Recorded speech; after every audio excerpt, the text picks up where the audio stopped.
What's going on, everyone? Welcome back to Real Reds Talk, an authentic football fan channel made in Manchester. This is the post-mortem for the game between Brighton and Manchester United. We've just lost 2-1 and we've lost again at Brighton away at the Amex Stadium. Seems to be a ground that we just really struggle at.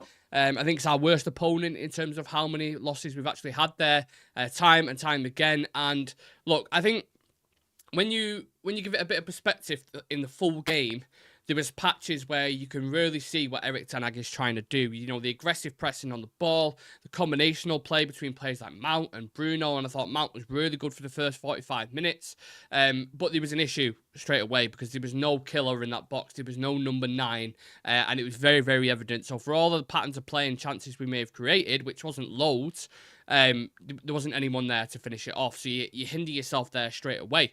Now, a couple of the subs that were made, I thought, and again, this is going to be a bit of a everywhere scattered kind of analytical approach to it because I'm just kind of picking memories from each bit. The subs that came on, sometimes, were effective. Sometimes the one thing, so there's two things in this game that really annoyed me. One was this defending here that you can see on your screen. That is absolutely criminal to let two players there at the back post. You've got Dalot and Mazraoui who are both defending near post. How has a team got that much space in that area there? You cannot, like Rio says, you can't let that happen at this level. This is against the Brighton team who no doubt have had a very good start under the new manager. They've got some talented players, but they finished where, 10th last season? They're a mid-table team. And you're defending like that against the mid-table team. We've got Liverpool next, by the way. So that is, so concerning. Just a loose pass, back post. And we thought individually it was Wan-Bissaka who did this quite a lot. Dalot sometimes had struggles there. And it's happening again. You're seeing the same situation. I thought general play was actually pretty good. And there's application there, they're taking things on board, but they're still struggling. There's still certain areas where I'm looking at when Brighton are on the attack and Casemiro's just like almost walking to get back, struggling to get back. Even substitutions, Anthony, when he came on, you've got to do more to stop the cross. You've got to stop that guy. You're fresh legged. There's no excuses there whatsoever. And yet again, we're sat here going, what on earth are we doing?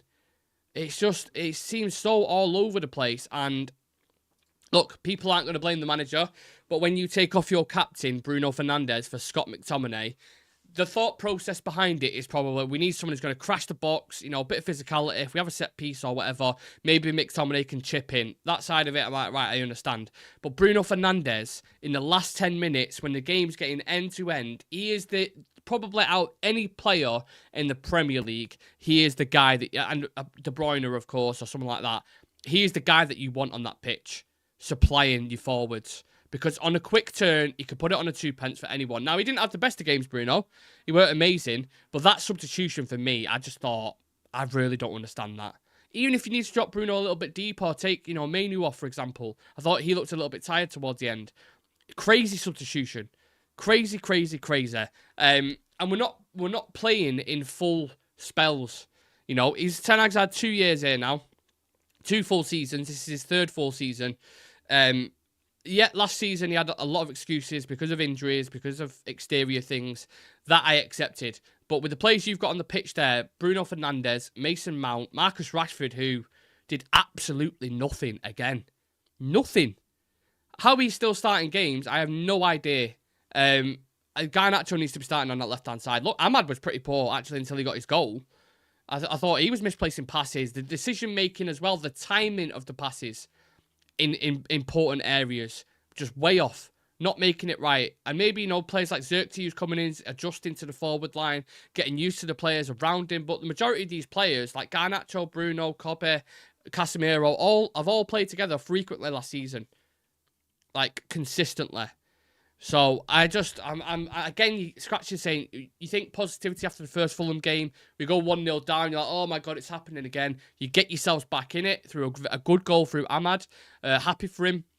And of course, we had the situation with Joshua Zirkzee where he's kneed it in and his knee is on the line as it goes in. It's very, very harsh, but they are the rules of the game. People can dispute it all they want, but if that happened against us with Brighton towards the end and it got chalked off, there wasn't one single person that'd be moaning about it. So I understand that. I get why. Maybe you're thinking, Zirkzee, can you just leave your leg down or something? Do you really need to tap it in?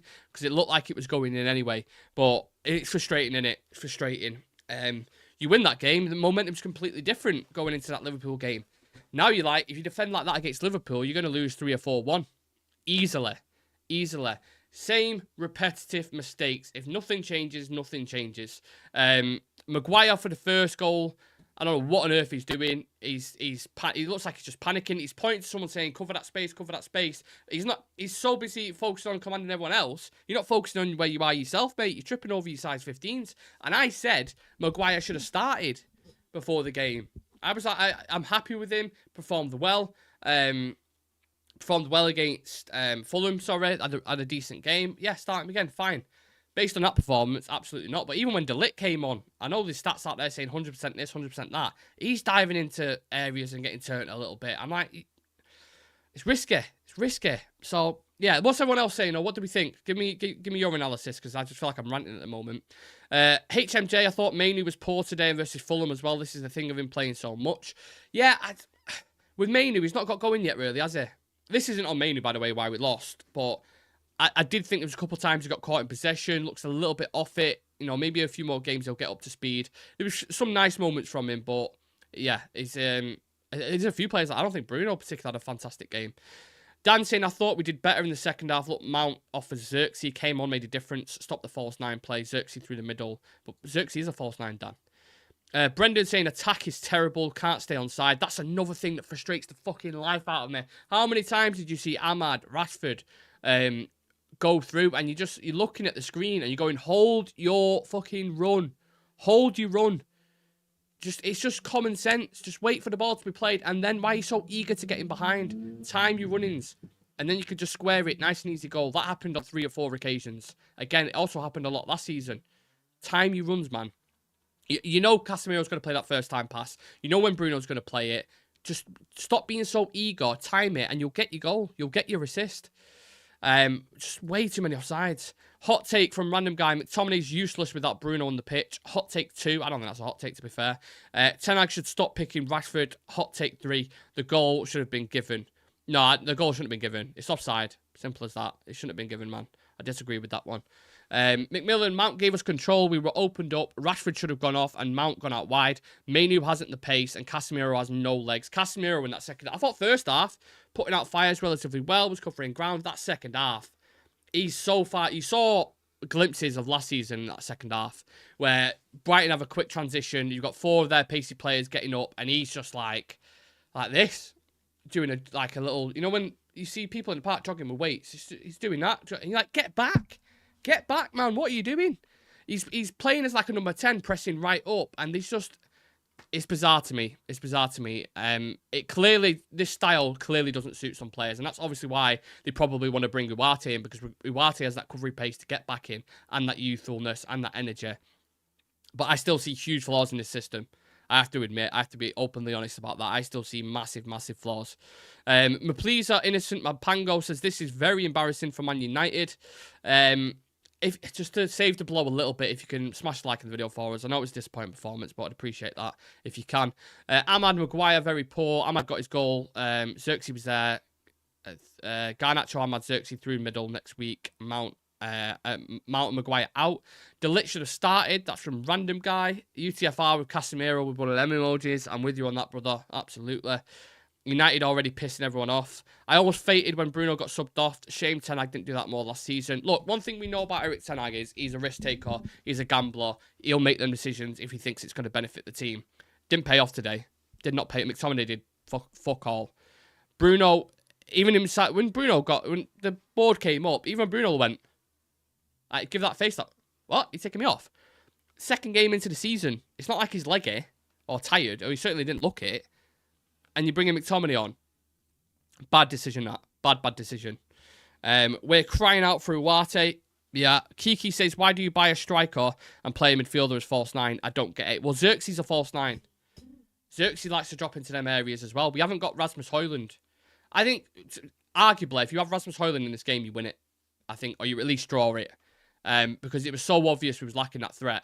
And they're playing Mount and Bruno together because Xerxes can't play a full 90 minutes yet. Or at least the manager doesn't seem to think so. So that's why he's starting with them, because we don't have any other strikers. And you're not going to play Marcus Rashford as a 9, because Marcus Rashford can't even play well as a left winger at the minute. So, yeah. I mean, Rashford is a huge question mark over him. Rashford becomes a scapegoat sometimes when you're analysing games. Let me take this picture off the screen because it's annoying me. Just keep looking at it, but shocking. Yeah, Rashford is a conversation. When is he going to start scoring goals? Because when he doesn't, he does fuck all. He does absolutely nothing in the game. And he needs to be dropped. If you want to make a statement to the team, drop Rashford, start Garnacho in the next game. There's no reason why he shouldn't. Kiki Xerxes should have started. We all said that. But he might not be fit enough, elite baller. He might not be fit enough. Matt was decent. He starts to press, but that finish was a bit poor. Has Bruno done enough in these 2 games to justify a pay rise? I don't think so. There's a lot of hot takes in here today. A lot of hot takes. I understand people's frustration, and I get it. I'm really wound up myself. I'm going to love to see what the manager says after this, what Ten Hag says.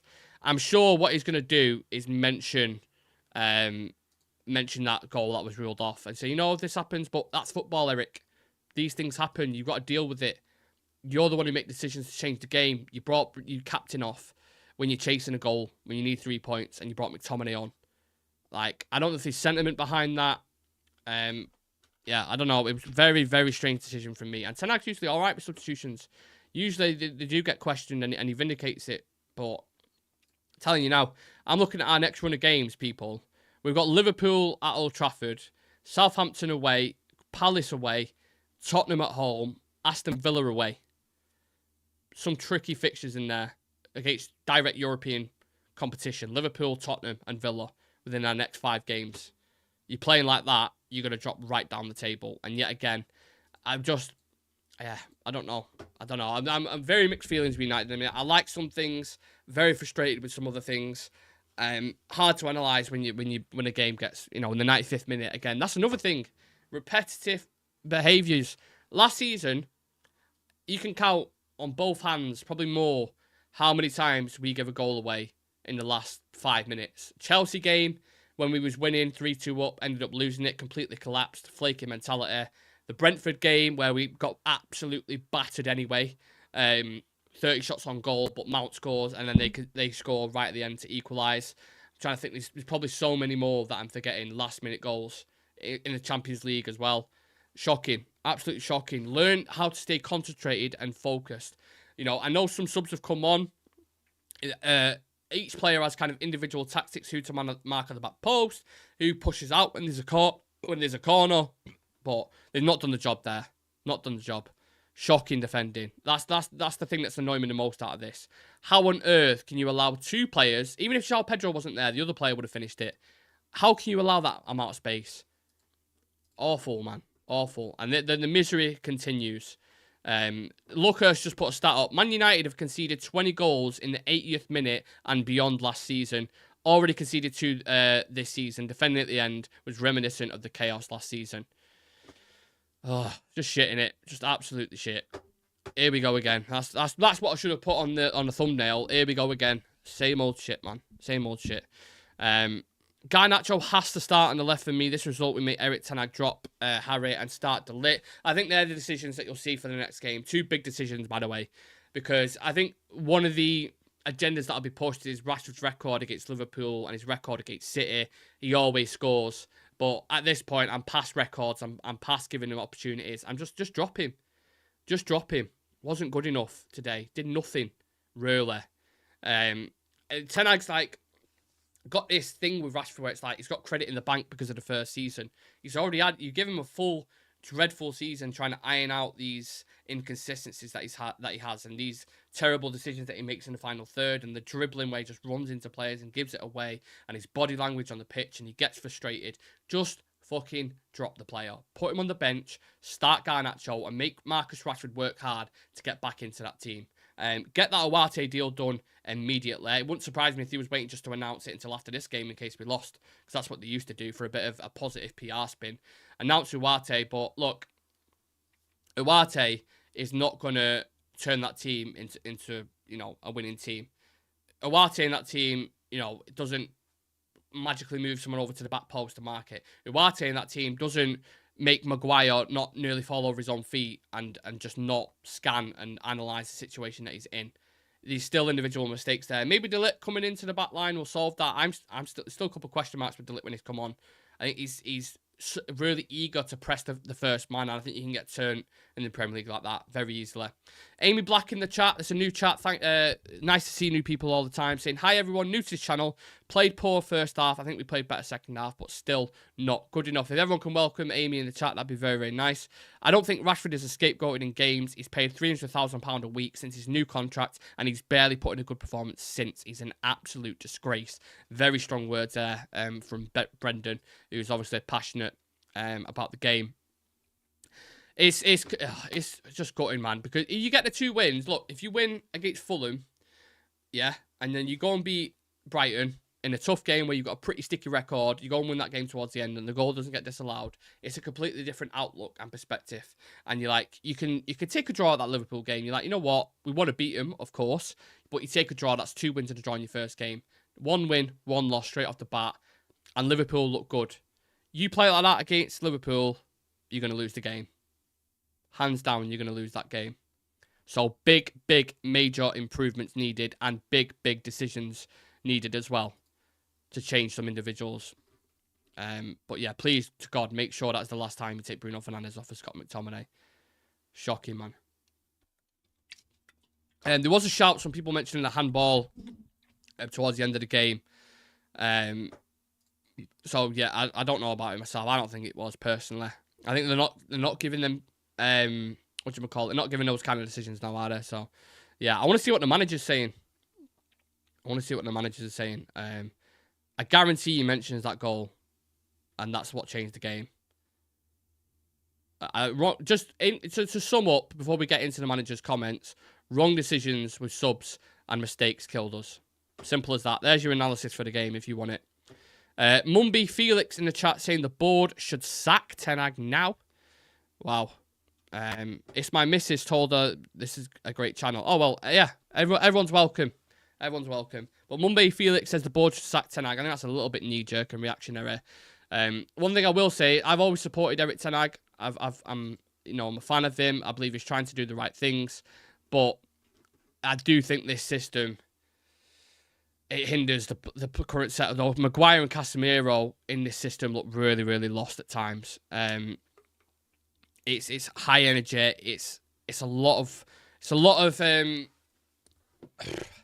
spacing issues with this team, and Casemiro's a huge part of that. Whether Ugarte comes in and solves that, I simply don't know. Now, comments from Eric Ten Hag, because I feel like I'm ranting now. Sorry, I'm going over the same things.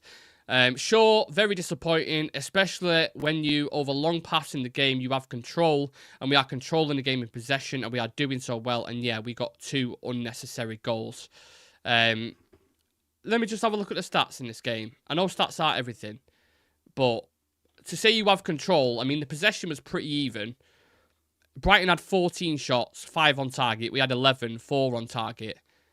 That's pretty even. 4 corners each. That is a very, very even game. You can't say you dominated that game. And Brighton had more chances, and they won the game. And to be honest, in the last 10 minutes, when you're watching it, and I said it to Shreyas on the watch-along, Brighton are going to score it. You could just see it. It was coming. It was putting the pressure on. They turned the heat up. They went to gas mark 7. We dropped down the heat and went straight into the freezer. Just not solid enough. What I go back to is Paul Scholes said on the fan debate the other day, you need a player in the midfield with a brain who could just take the sting out of the game sometimes. In the last 10 minutes, you don't need to go gung-ho straight off the bat. Build your tempo up, push to the final third, then start creating your chances. It just seemed like there was no tempo, rhythm, no one controlling it at all. It was just da. And when you play with fire, sometimes you get your ass burnt, unfortunately. Ten Hag saying, that is our feeling. We can see 2 soft goals where we should act better as a team. Same old shit, man. Same old shit.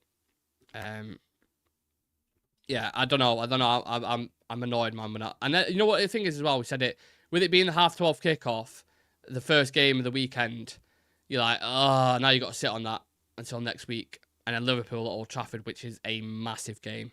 Massive, massive game. And you can already see the headlines being bald coach, Arne Slot is what United should have had and all that kind of bullshit.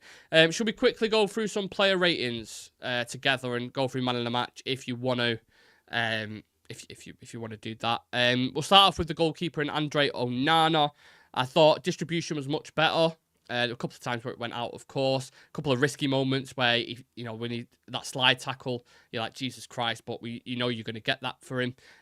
Created a couple of chances, actually, as well. So I thought it was okay. I'd probably just give him a 6. Don't think he could have done anything on the goals. The first one, the second one, it's across the goal. We see it all the time happen. Mazraoui wasn't as good as he was against Fulham. Caught offside for Welbeck's opening goal, but I thought was relatively good for the most part, I would probably say. That's why I said after the first game, don't just judge him straight off that. You can't just go off that. It's wait until a few games when he's got, he was up against Matoma today. I don't think necessarily lost any of his individual battles, but like I said, for the Welbeck goal, just keep an eye on that.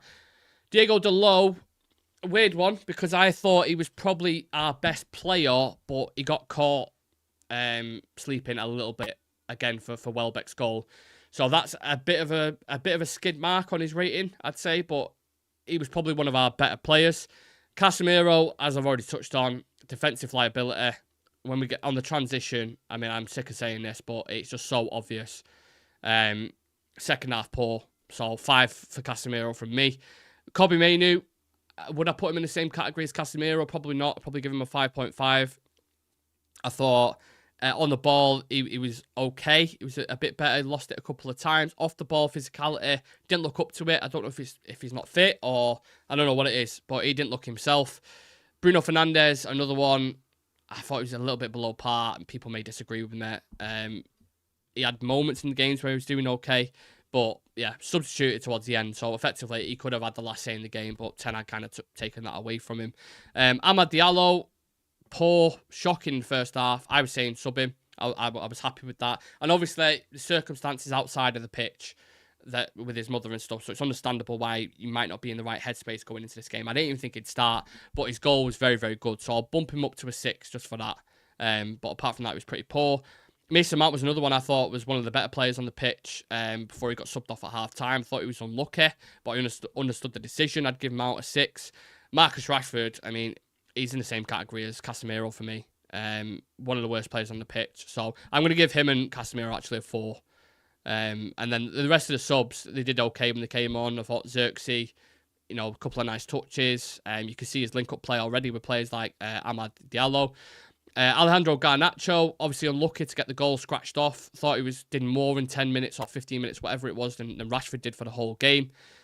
So there's my honest assessment of that. What do you guys think? Drop some ratings in here. Who was the worst player of the pitch? Who was your best player, man of the match? Do you agree with Diego Dalot, or would you go for someone else?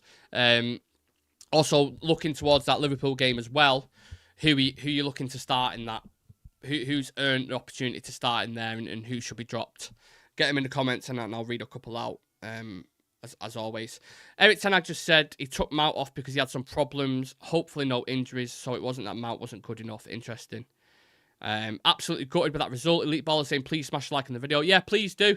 It's been 460 that have joined, in and out of this stream. So if you can, leave a few likes on it for us. I'd appreciate it. Mainoo poor today. Yeah, it wasn't his best. Wasn't his best, was there? Agree. Dallo played brilliant, apart from that mistake where he was nowhere near to be seen. Other than that, he was the best player. Whole midfield was bad. Mount at least offered a good press. Ahmad was poor, but he just lost his stepmom. Great goal. Casemiro was okay. Mainoo okay, but Rashford not good enough. Rashford worst. Best player. Couldn't pick anyone. Yeah.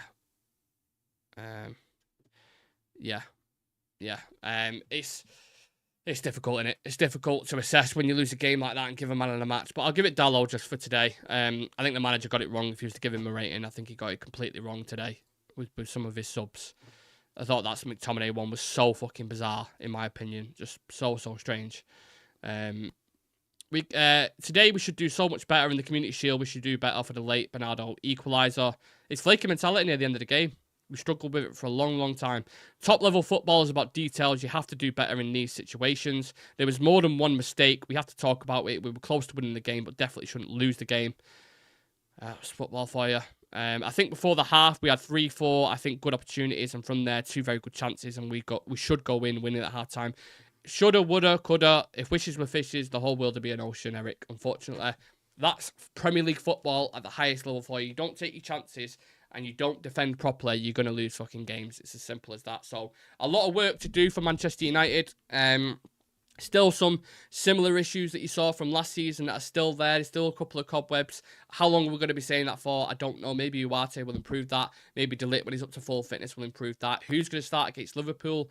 Plenty of questions to discuss. And I'm sure you guys will be picking the bones over the weekend as well. So, yeah, enjoy the rest of your weekend. Hopefully that hasn't shit on it for you.